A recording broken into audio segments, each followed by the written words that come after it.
and I'll have more time to play now because something got pushed back by a month. It's Final Fantasy VII. Yep. Final Fantasy VII got delayed until April 10th, which isn't... I'm heartbroken. Well, Matt's heartbroken for several reasons. It's not the biggest pushback, but it's just like one of a number It's of a weirdly Square small Enix pushback. Yeah, but also there was the Crystal Chronicles thing that happened about a month ago, and then also the Marvel's Avengers game got pushed back. So I'm wondering if there's just like a lot of things going on at Square Enix right now where they have to like shuffle around so many people. Like the thing we got for FF7 was, we want to make sure the game's as good as it can be, and I'm fine with them telling me it's being pushed back 6 months if it means I'm getting a better product. I want the game to be as good. You take that back.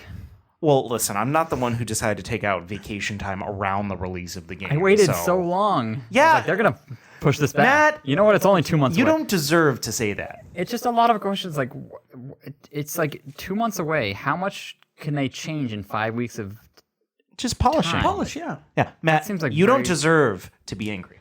Why not? Because 1 year ago, you're like, it's never coming out. You had no faith. You had no faith in it. I know, and it's still not coming out. Yeah. It got postponed again. It's karma. It's karma. You had no faith. No, it's literally... Ye of little faith.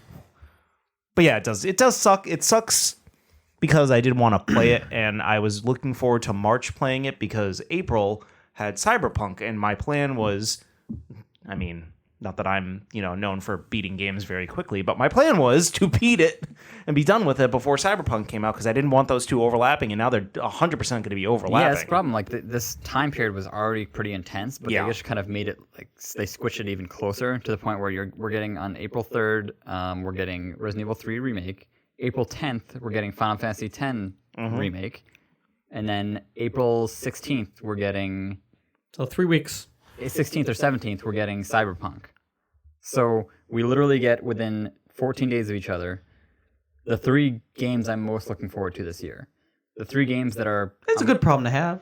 I guess there are worse problems to have, but all of those games are going to require a lot of time. Two of them are huge RPGs. One of them is an open world RPG. Cyberpunk and Final Fantasy VII are going to be very long. Yeah. Resident Evil 3 not as much. 3 is probably like 10 hours, but if like you want to get like a lot of the trophies and that's 20 one of those hours. games that are really fun to play a second and third time because you unlock like a rocket launcher and like a Gatling gun in that game, or at least in the PS version.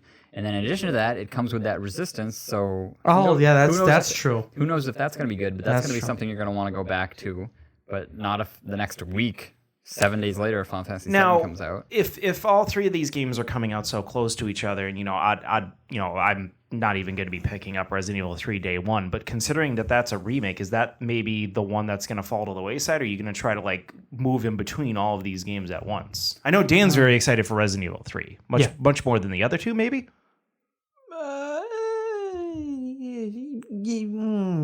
Sort of on the fence. I think Final Fantasy VII like would beat it out just because the sheer magic of it, and like I enjoyed it as a PlayStation 1. I don't like turn-based games typically, but this game did something right on a turn-based style that like in the world building and the material was just really interesting. That if I like the combat from 15, I'm going to be able to play it that way if I want to. So all I'm just worried about with that, I think the one thing about Final Fantasy VII is just the fear of, like, am I really going to be able to do much? Like, is really a lot going to happen, in this first... So I'm very optimistic about what's going to happen in this first game, considering they've said it's, like, basically a full-fledged game on its own. Well, see, I'm also thinking, like, I kept pushing it because I was going to go back and try it. But I was like, you know what? It's coming out now, which is great. And kind of like Resident Evil 3, I was thinking about like, maybe I should play that. Now it's announced, so it's like, I gotta wait. Are either of you gonna try to play the original version of PS3? You're not even gonna buy Resident Evil 3. Dan, are you gonna play through the first Resident Evil 3 on PlayStation before? Or no, I don't like. I forget most of the story, so yeah, so do I. Although it's supposed to be different, they keep touting that they're gonna really like change this one up, which. I mean, I guess certain people are getting pissed off, but I'm like, as long as it has the general. I mean, all I remember is a friggin' clock tower, Brad Vickers getting it in the face, and then he was like the guy that like Resident Evil 3 is the one that I didn't play, so I have no idea who any of these people are. It was very like this one was like, all right, we hear that people are pissed off that you don't get any ammo in this game, so here you go. Here's a gun with 100% ammo, and it was just like based on percentage rather than actual bullets. It was like the assault rifle. So, although something that is good in all of this, even though Final Fantasy VII is getting pushed back, is that gives me plenty of time to play Animal Crossing, which comes out March 20th. Yeah.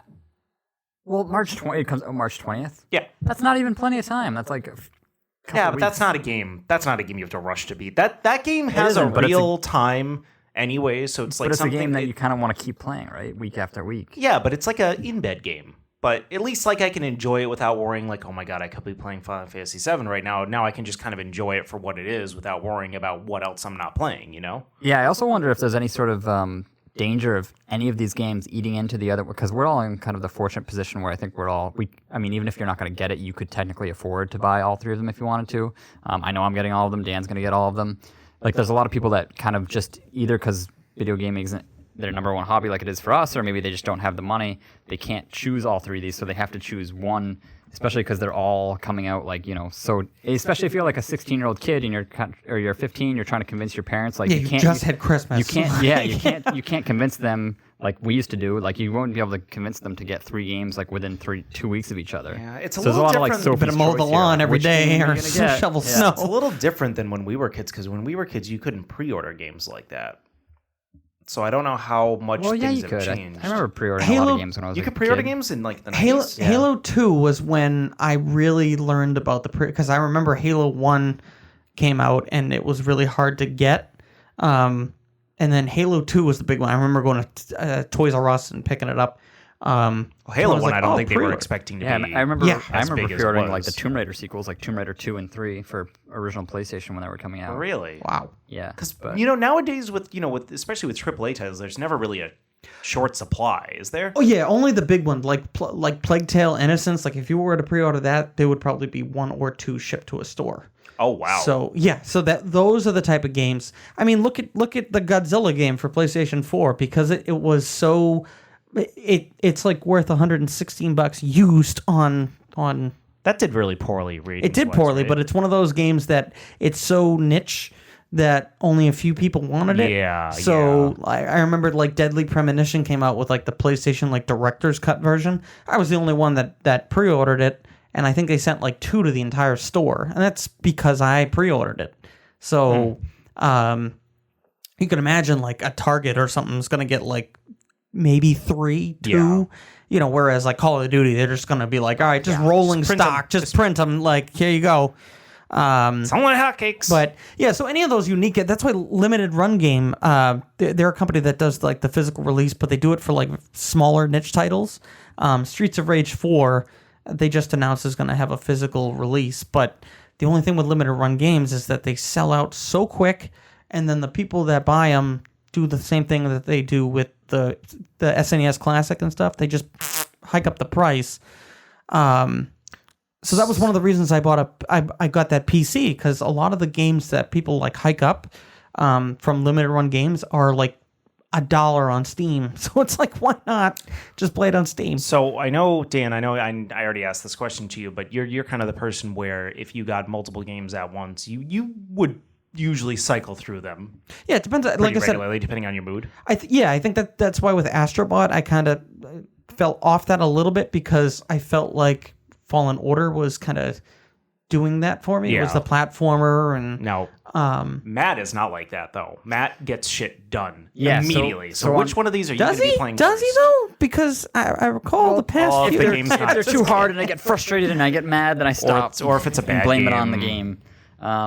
But yeah, I will get Resident Evil 3 on the 3rd, and my goal will be to beat it that weekend. Which I'm sure you can easily. Which I can do. My only kind of like, the only complaint I have is I was kind of hoping to kind of delve into that multiplayer, especially if it has like RPG mechanics where you're leveling up or like getting additional stuff as you play longer. Like I kind of enjoy that kind of, fill the bar, get new stuff game loop that a lot of games do.